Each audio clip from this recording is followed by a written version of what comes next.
오늘은 어제 이야기했었던 그 정보가 내 앞에 오는 방식이 미래의 것들이 섞여 있다는 것에 대해서 좀 더 이야기를 좀 해보겠습니다. 정보가 오는 데는 어느 정도 이 규칙이 있긴 해요. 우리에게 오는 정보들은 대부분 당장 나에게 필요한 정보가 한 40% 정도 됩니다. 그리고 가까운 미래에 필요한 정보들이 30% 정도 되고요. 그리고 아주 먼 미래에 필요한 정보들이 또 한 30% 정도가 됩니다. 이게 이렇게 설명을 하면 뭔 소린가 싶어서 이해가 잘 안 될 수도 있으니 예를 들어 설명을 좀 해볼게요. 우리한테 오는 정보들 가운데 영화가 있죠. 영화는 참 많은 정보들을 우리에게 주어왔어요.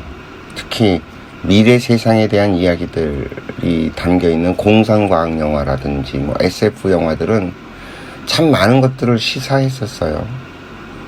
1977년 제가 아주 어릴 때 극장에서 봤던 스타워즈 같은 경우에 미래 공상과학 영화의 이정표 같은 영화였죠. 컴퓨터가 일상화되기 훨씬 전에 컴퓨터가 어떤 식으로 활용이 되는지를 보여줬습니다.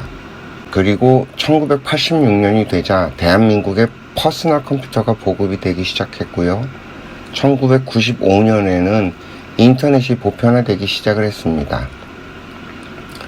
얼마 지나지 않아서는 TV에서 홈쇼핑 채널이 만들어졌고요.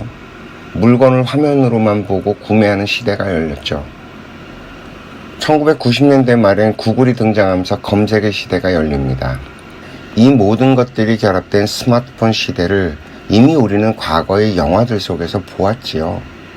그리고 알았지만 우리 실상에 적용되리라고는 아무도 생각하지 않았습니다. 만약에 베이비부머 시대들이 처음 자신들 앞에 놓여진 컴퓨터를 거부하지 않고 받아들이기만 했다면, 그리고 이 인터넷 시대를 차곡차곡 경험하고 홈쇼핑의 시대를 받아들였다면, 그리고 스마트폰이 나온 뒤에라도 열심히 스마트폰을 사용하는 방법을 배우기만 했더라면 코로나 시대를 살아가는 일이 그렇게 고통스럽지는 않았을 겁니다. 제가 이전 영상에서도 저희 어머니와 나눈 대화 속에서 그런 설명을 한 적이 있습니다. 나에게 오는 정보들을 그때그때 받아들여 놓기만 했더라면 지금 어머니께서 얼마나 편하고 재미있게 이 세상을 살아가고 있었을지 모른다고. 나이가 들어서 무거운 물건을 사서 집으로 들고 오는 일도 고생스러운데 스마트폰만 잘 쓰면 집 앞에까지 배달을 해주는 시대를 살고 있지 않냐고 말입니다. 이처럼 우리들이 당장은 인식하지 못하고 무시하며 넘어가는 정보들 가운데 머지않은 시기에 닥쳐올 일들이 섞여서 있어서 우리에게 미리 알려주고 있기 때문에 우리는 이것들을 알아두고 인지해야만 합니다. 가령 노령화 문제가 그렇고요. 지구온난화 문제도 그렇고요. 우리 아이들의 자살의 문제, 또 국제 난민의 문제 같은 것들 말입니다.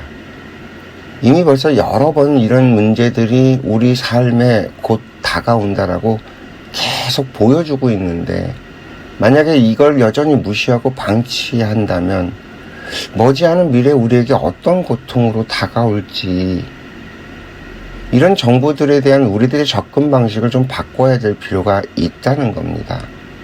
이 세상에는 미리 정보를 주지 않고 미리 사인을 주지 않고 우리에게 벌어지는 일들은 단 한 개도 없습니다. 코로나만 하더라도 이미 몇 번의 유사한 사인이 있었어요. 사스나 메르스 같은 전조 증상을 우리에게 보여줬죠.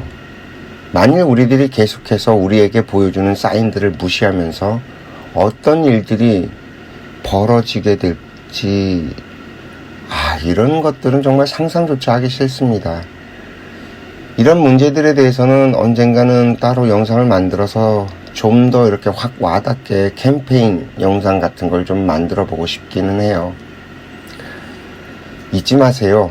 나에게 오는 모든 정보들은 당장 나에게 필요한 것은 한 40% 정도밖에 안 된다는 것을. 나머지 60%는 미래 시대에 필요한 정보들입니다. 그러니 내가 알게 되는 모든 것들을 무시하지 마시고요.